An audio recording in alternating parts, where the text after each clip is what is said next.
Oi pessoal, tudo bom com vocês? Nesse vídeo aqui eu queria partilhar com vocês sobre uma preocupação que ela, de fato, assim me deixa inseguro, como toda natureza de preocupação, né?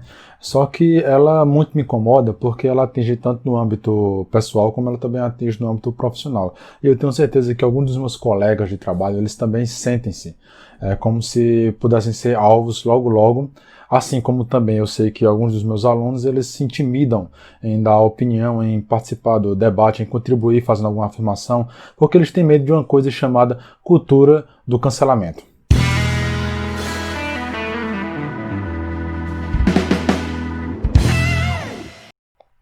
Essa é a minha preocupação a conversar com vocês hoje. Eu queria iniciar lendo um pequeno trecho de uma obra que há pouco tempo no canal aí eu comentei sobre ela, 1984, de George Orwell.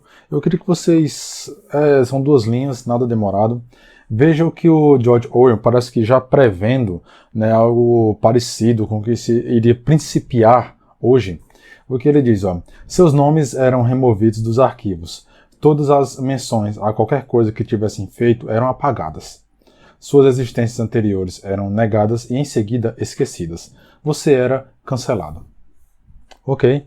Galera, o George Orwell, né, escritor britânico socialista que escreveu essa distopia incrível, ele fala sobre uma cultura em que as pessoas elas perdem a participação, elas têm seu direito de falar, de se expressar livremente, arrancado dela. Só que na distopia do George Orwell, isso ali é feito por uma organização que parte do próprio governo, a chamada Polícia das Ideias. E hoje nós temos algo muito equivalente, parecido, que ainda bem não tem força governamental, mas se tivesse, né, já teria praticamente eliminado muita gente, é a patrulha das ideias, a patrulha do politicamente correto que a gente vê nas redes sociais, que fazem uso de uma tática infantilóide, uma tática boba chamada cultura do cancelamento. Sempre quero confundir com política do cancelamento, né? Mas é a cultura do cancelamento. Galera, a cultura do cancelamento, ela parece ter a intenção, o objetivo, a finalidade de garantir uma hegemonia de pensamento, seja nas redes sociais, seja no trabalho.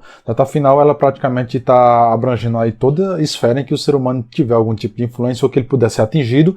Essa galera, ela caça, ela persegue pessoas, e justamente a tática é essa, né? Perseguir pessoas que destoam do seu posicionamento, que eles divergem de algumas de suas ideias, e assim silenciá-los, expondo eles ao ridículo, criando, né, seja argumentos bizarros sobre eles, ou tirando certas citações do contexto, vídeos do contexto, fazendo a pessoa parecer um espantalho arcaico, com ideias medievais que vai trazer o mal ao mundo, apelidando de fascista, categorizando, porque todos esses conceitos eles passaram a fazer parte da briga do espectro político. E a prática do cancelamento, ela é uma prática mais comum de ser feita na esquerda. Isso é óbvio e evidente. Entretanto, eu também tenho que ser sincero em dizer com vocês, eu já vejo que algumas pessoas da direita também já passam a devolver na mesma moeda esse tipo de prática, o que é incoerente. Se você é um cara da direita, é incoerente, porque um dos baluartes que você defende é justamente a liberdade de expressão.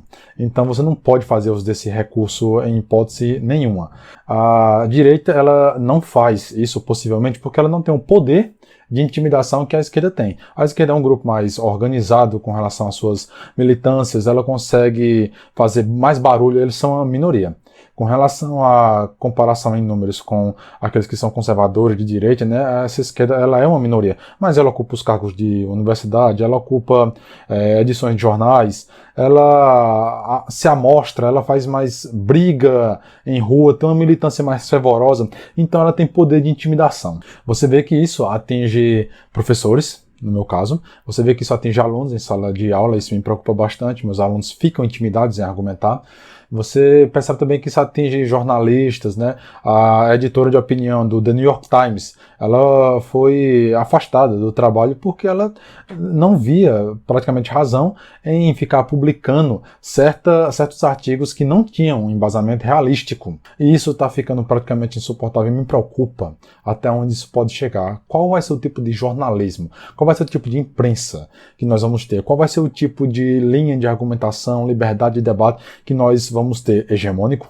Permita dizer para você que não há na história da humanidade um momento em que houve uma hegemonia completa, não. E se aproximou disso foi por meios de práticas totalitaristas, práticas de abuso de poder, práticas de ditadura. Afinal, a prática de cancelamento ela é muito comum em governos ditatoriais. A ditadura brasileira cancelava pessoas, enforcando elas. Né? Os governos socialistas, Cuba, Coreia do Norte, até hoje vivem uma prática de cancelamento constante. A Rússia, da Revolução de Lenin, Stalin, Trotsky foi cancelado por Stalin. Né? Muitos dos que participaram também dessas revoluções foram cancelados. Por quê? Eu percebo que há um medo muito grande também em pessoas da esquerda, até que eu tenho como evidenciar isso para você. Eu tenho um texto aqui que fala sobre um manifesto de uma carta aberta sobre justiça e debate aberto, feito por intelectuais signatários, né, tanto da direita como da esquerda nos Estados Unidos, e eles ficaram com medo do tamanho da bola de neve que está ficando, essa disputa de narrativas entre esquerda e direita e o fato de que essa tática de cancelar as pessoas, ela está ganhando uma proporção fora do comum. Uma vez que as redes sociais ela deu muita voz a muita gente, o pessoal agora eles não tem mais coragem de pegar a briga, de no olho, né, argumentar, de fazer o confronto aberto. Entretanto, nas redes sociais o acovardamento toma tamanho, toma terreno, e ele passa a cuspir e vomitar tudo aquilo que ele acha que é o seu ódio ressentido. Que ele acha não, que é o seu ódio ressentido, né, contra aqueles que têm opiniões divergentes. Mas para você ter uma ideia das pessoas que estão participando dessa carta com debate aberto, né, por justiça e liberdade de expressão, você vai encontrar pessoas aqui como Noam Chomsky. Galera, esse cara ele é um marxista declarado, um cara de esquerda, raiz, certo? Esse aqui. E ele tá com medo do tamanho da proporção que tá tomando essa cultura de cancelar as pessoas. A autora de Harry Potter fez um tweet que desagradou uma patota da esquerda aí, e a moça praticamente ou foi alvo de cancelamento. Ela é robusta nas redes sociais, né? Então não atingiu tanto ela. Mas, e para aqueles que podem contribuir para o debate, não tem a robustez nas redes sociais que ela tem, mas podem ser facilmente alvos dessa tática, né, de militância. Você tem aqui também pessoas, eu não posso citar todos aqui não, certo? Mas o fato é que você vai encontrar pessoas tanto à esquerda e à direita que eles vão ter medo disso. E sabe qual é a razão? É porque é muito comum em um processo revolucionário, e a tática de cancelamento ela tem vestígios já na antiguidade, né? Porque as pessoas praticavam isso. Alexandre o Grande, ele queimou a biblioteca, cancelou ela inteira porque não gostou daquela cultura, uma vez que ele propagava o helenismo, né? Regimes ditatoriais, como eu já falei para vocês, né? A Revolução Francesa fazia isso, e galera, isso era uma coisa muito comum. Entretanto, também é comum na história que as revoluções elas engolem os seus filhos, elas engolem os seus revolucionários. Eu posso citar para vocês alguns exemplos. A Revolução Puritana, muitos daqueles que participaram defenderam a Revolução de Oliver Cromwell na Inglaterra, eles foram castigados e punidos pelo próprio governo que eles instituíram, né? Uma vez que Oliver Cromwell era um ditador com mão de ferro, né? O Lord Protector da Inglaterra. A gente tem aí na Revolução Francesa, muitos daqueles que participaram também da Revolução Francesa foram guilhotinados. A lâmina cortou a cabeça daqueles que ajudaram a trazer a guilhotina para a França. O caso mais emblemático, Robespierre. O Robespierre foi guilhotinado. Danton foi guilhotinado também. O Marat foi morto por uma contra-revolucionária. Você entenda que essas revoluções elas não têm controle. E hora ou outra, se você faz prática, certo, de cancelamento, hora ou outra vai chegar a tua vez. Porque se não tem um líder para quem você possa recorrer e dizer assim, isso aqui não foi dessa forma, tá, não quis dizer isso. Não, aquilo ali é um aglomerado de pessoas, o movimento ele é acéfalo. Até ele é um movimento assim que é um aglomerado de pessoas com sede de sangue virtual para cancelar as pessoas que não concordam com eles. Então, hora ou outra aí você também vai ter que opinar, e possa ser que tua opinião entre em desacordo, não bata com a opinião dessa galera que faz esse tipo de movimento. A não ser que você seja um daqueles covardes, daqueles que não conseguem, não tem coragem de opinar mesmo quando percebe que vai contra aquilo que você acredita, e para não ser cancelado você vai ter que concordar com aquela lei, né? Como tem muita gente que faz isso, cara. Tem muita gente que, temendo o avalanche, né, dos comentários da rede social, eles se restringem e praticamente não comentam, não dão seu posicionamento. E eles são a maioria, só que silenciosa. Então, pessoal, voltando aqui para essa carta, vejam que os caras aqui, o manifesto, né, o que ele relata é um manifesto que ele já inicia fazendo uma crítica muito severa ao Trump. Para você ter ideia de que isso não é uma coisa de direitistas conservadores, não. Eles dizem: como escritores, precisamos de uma cultura que nos deixe espaço para experimentação, risco e até erros. Precisamos preservar a possibilidade de desacordo de boa-fé sem terríveis consequências profissionais. Se não defendemos exatamente aquilo de que depende nosso trabalho, não devemos esperar que o público ou o Estado o defenda por nós. Os caras estão com medo, eles estão cansados dessa prática aí escrota, né, de ficar cancelando as pessoas, de ficar impedindo o debate, a troca de ideias, o confronto, inclusive, de ideias. Aí eu passo a pensar, né, que está ficando uma coisa doentia, na verdade. Quando eu comentei com um amigo meu de trabalho sobre isso, ele enviou para mim 2 stories de pessoas que estão nas redes sociais, né, no Instagram, e eles são pessoas que eles têm alguma influência política. E ele mandou o story dele aqui, um print, eu vou ler aqui para você, ele diz assim, ó: cancelar limpa a alma, revigora o meu dia. Isso é muito escroto, né? O outro aqui diz o seguinte, ó: quem vamos cancelar hoje? Então, veja bem como a coisa está ficando sem tamanho, certo? Ou melhor, sem controle, e está ganhando um tamanho do qual logo ninguém vai mais poder dar conta disso aí não. Galera, o Leandro Narlock, da CNN, fez um comentário durante uma apresentação lá de um assunto sobre homossexuais doarem sangue, e ele usou um termo. Leandro Narlock é um cara libertário, ele é um libertino. Se você acompanha o trabalho dele, se você escuta os podcasts dele, se você já leu sobre os livros dele, você vai saber que aquele cara ali, ele é um ateu convicto que parece que ele é contra regras, entende? O camarada, ele é a favor de tudo que você quiser fazer, desde que não faça mal a outra pessoa. Ele é um libertino. As regras para ele tem que ser as mínimas possíveis. Então, assim, ele defende a causa homossexual com unhas e dentes. Eu acompanho o trabalho do cara, sei disso, mas foi cancelado e pediram a cabeça dele na CNN porque ele usou um termo que desagradou a comunidade LGBT.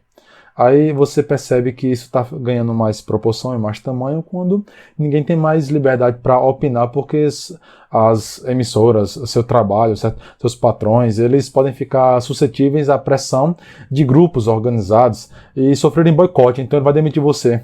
Eu, como professor especificamente, eu tenho um medo horrível disso, porque vez ou outra eu tenho que chegar na sala de aula e eu encontro a galerinha que é da esquerda, né, os de direita também mais fanáticos, aí hora ou outra, quando eu tenho que dar alguma opinião e destoa deles, eu fico com medo de como eles interpretam, de como eles podem levar para os pais deles, como os pais deles vão interpretar e como os pais deles vão levar para os meus patrões aquilo ali. Porque se uma moça feminista perguntar: professor, o senhor concorda com o movimento feminista? E eu disser: não concordo. Para ela é inseparável direito das mulheres e movimento feminista. Para mim não são a mesma coisa não, certo? Mas eu não sou contra o direito das mulheres. Pelo contrário, eu sou a favor, sou entusiasta disso. Agora, o que é que uma pessoa de esquerda mais fanática ela vai entender? Que eu defendo o estupro de mulheres, né? Que eu defendo que se bata nelas, que eu defendo culturas que praticamente menosprezam as qualidades femininas. Aí ela chega em casa e diz que o professor é contra as mulheres, os pais entendem assim, levam para um diretor, há uma pressão lá, os pais se organizam e eu termino por perder meu emprego. Isso já aconteceu comigo? Não. Pode acontecer? Pode. Já aconteceu com outras pessoas? Já. Se você pesquisar aí uma hora ou outra, você vai ver professores que eles foram cancelados, cara, pela política de uma hegemonia de ideias que não tem sentido nenhum.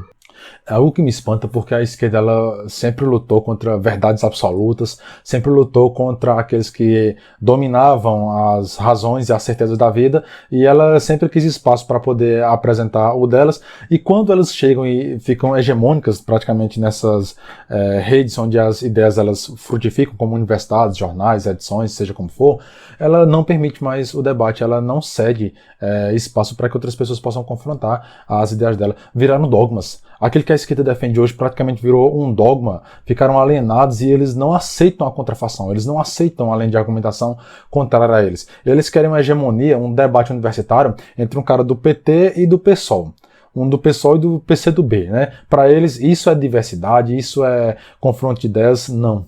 Certo? Não é. De jeito nenhum. E a gente ainda vê praticamente que há uma pressão tão grande com relação a isso nas redes sociais, né, que esses dogmas eles não podem ser atacados, que vocês vê grandes pessoas da área da influência digital pressionando empresas para que até mesmo contratos, empresas que fornecem serviços, sejam prejudicadas por isso. Você vê o caso do Brasil Paralelo, né, que o Felipe Neto ele pressionou a Walmart, se não me engano, para ela acabar com os contratos do Brasil Paralelo, porque, segundo ele, é um site obscurantista.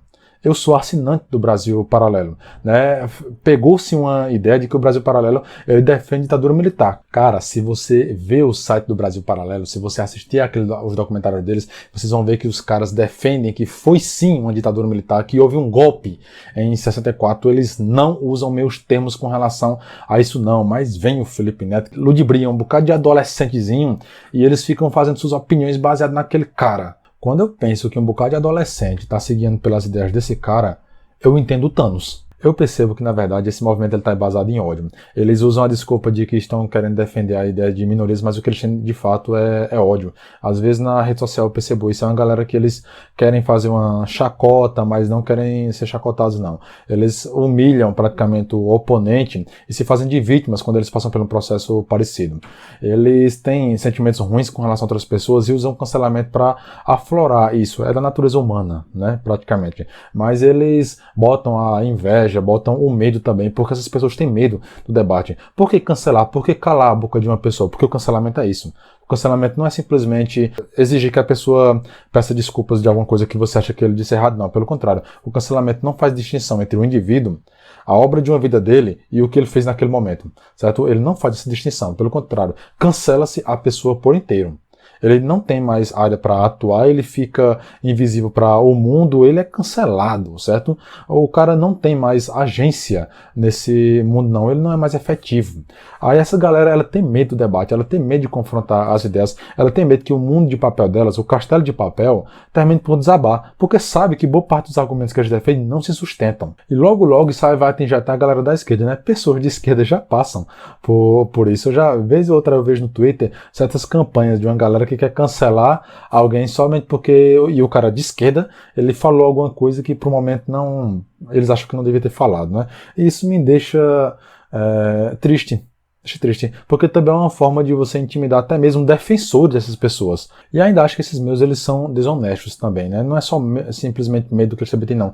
Também a desonestidade, porque vez e outra eles cancelam sim pessoas de esquerda, mas às vezes quando a pessoa também é um gigante na esquerda, é alguém que fala bastante, que defende o movimento, e ele comete o erro que o outro fez, ele passa por alto. Eu dou um exemplo, o ator Zé Disseu. O cara cuspiu em uma mulher. E cadê o movimento feminista para criticar esse cara? Cadê a política de cancelamento para cima do cara que agrediu uma mulher? Vai minimizar o caso dele? Cadê a honestidade intelectual para isso aí? Não acontece, né? Eu acho a tática de cancelamento muito covarde. E eu digo para você o seguinte, essas pessoas também têm um problema muito grave consigo mesmo como pessoas. Porque, veja, nós somos humanos e a tática de cancelamento ela exige que você, com total perfeição, tome muito cuidado naquilo que você vai dizer. Então você vai pisar em ovos o tempo inteiro, né? Você vai ter que se preocupar com tudo que você diz, porque as pessoas são infantis, são crianças. Se um cara em rede nacional ele falar uma palavra boba, todo mundo lá vai se influenciar e automaticamente eles vão passar a acreditar naquilo ali. Eles vão passar a se moldar por aquilo, por causa de um erro. Como se não pudesse haver retratação, como se não pudesse ter a oportunidade do cara mais uma vez ter que desfazer o que ele disse, como se ele pudesse estar certo, também você estivesse errado, né? E como se aquelas pessoas que estão assistindo fossem bitoladas e escutou e passaram a acreditar naquilo de pronto. Que é isso, cara? Que infantilidade monstruosa é essa? E também acredito que essas pessoas elas têm essa maldade no coração porque elas não conseguem perdoar. Porque se uma pessoa ela chegar a cometer um erro de fato, né, merecer uma atenção para ser criticada, é um momento. Foi aquilo naquele momento ali e ela pode sim merecer perdão, ela pode se retratar, se não continuar com a babaquice, se de fato for uma babaquice, né? Aí ela que sofre as consequências mais para frente, que o público não consuma mais o produto que ela está vendendo, o que ela tem para oferecer, né? Não compre os livros, seja o que for. Mas se for uma coisa babaca, eu não estou dizendo que a liberdade de expressão ela não pode ter limites, ela tem. Até o Brasil ele dá a liberdade, me perdoe, né? Dizer que o Brasil dá liberdade de expressão, isso é esdrúxulo demais, está tão poderoso assim. O Brasil ele permite a liberdade de expressão, permite também não, cara. Permitir também é foda. O Estado brasileiro ele diz que a liberdade de expressão ela não pode vir com anonimato. É vedado o anonimato, a liberdade de expressão. né? Porque as pessoas têm que se responsabilizar por aquilo que eles dizem. Aí o camarada fala alguma coisa e você acha que a liberdade de expressão dele não pode atingir tais patamares, a regra é qual? É o que você acha que deve ser dito? Quem é que vai estabelecer isso? Qual é o bom senso? E esse teu bom senso, ele está funcionando bem? Porque me deixe ser sincero, se você pratica o cancelamento, você não tem bom senso. Aí você vai cancelar a vida de um cara todinho por causa de um erro momentâneo e ele não pode se retratar, ser perdoado, né? Tivemos agora há pouco um jornalista que ele argumentou e mostrou que filosoficamente, segundo a visão dele, era possível desejar a morte do presidente. Aí beleza, é nojento, isso aí eu acho repudio. Só que ele é um jornalista, produziu bons artigos na sua carreira, tem pessoas que gostam do material que ele fez, e esse cara ele pode ser criticado, traz para o debate. Traz para o debate, né? Critica, rechaça o que ele diz, mas você vai cancelar o cara, ele vai perder o emprego dele por causa de uma bobagem que ele disse agora. Que humano perfeito é esse que vocês querem? E vocês alcançam essa perfeição de humanidade. Vocês conseguem o tempo inteiro dizer alguma coisa que não possa ser passível de ser cancelado, né? Porque o que tu faz na rede social, você pode planejar, pode apagar, pode excluir, pode editar. E tua vida, tua pessoa em si mesmo, como ela é. Se um filme de tua pessoa fosse passada para o mundo, você seria cancelado? Aí isso me deixa assim, meio pé da vida. Sabe, me deixa de falar assim bem triste, porque eu estou percebendo que muitos dos meus alunos eles estão ficando imbecilizados com esse tipo de coisa, né? Eles praticamente seguem isso, colocam nos stories que fulano de tal tem que ser cancelado. Pelo amor de Deus, se você é meu aluno, olha, amadureça. A vida não é feita de perfeições com relação a isso, não. E a vida não é feita pautada naquilo que você acha que é correto ou não. Eu percebo que isso é uma geração assim de Nutella, que hipersensíveis a tudo. Eles se magoam com qualquer bobagem que seja dito, né? Qualquer termo elaborado, como se não pudesse ser corrigido depois, e logo assim querem acabar com aquilo para que a pessoa não possa mais ficar repetindo o erro deles. Olha, deixa eu ser sensato e dizer para vocês, solução com relação a isso, eu diria que seja aberta ao debate, seja uma pessoa que procura compreender a visão do outro, questione, critique, chama para o debate, se a pessoa não seja um covarde atrás de uma tela de computador, participa do debate como tem que participar. Agora, não queira cancelar a liberdade de expressão das pessoas, não. Não queira, não. Se você é de direita, tome cuidado para você não ter práticas desse jeito. Se você é de esquerda, tome vergonha na cara. Entende? E passe a aprofundar seus conhecimentos para entrar num debate mais interessante e mais honesto também. Porque a prática de cancelamento ela é desonesta para com a direita por uma razão simples. A direita, como ela defende a liberdade de expressão, automaticamente ela tem que ser coerente e permitir a liberdade de expressão da esquerda. Ela tem que tolerar e aturar a liberdade de expressão que vem da esquerda, né? Agora, a esquerda não aceita a livre expressão da direita, que tem que se manter coerente e aceitar da esquerda. Então, isso é um jogo desonesto, isso é uma troca de estratégia militante baixa. Cara, sejamos honestos, né?